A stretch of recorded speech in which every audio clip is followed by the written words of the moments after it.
Hello guys! So nandito tayo ngayon sa office ng OWA, sa Overseas Workers Welfare Administration. So, meron silang benefits dito about notarials.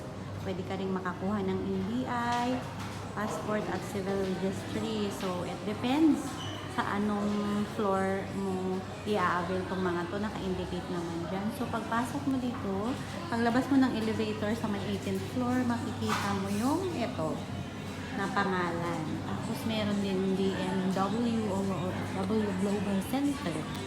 Tapos, pagdating mo dito, pwede ka ngayon, kung napapagod ka, may inaantay ka, pwede ka ngayon dito sa kanilang lounge makiupo.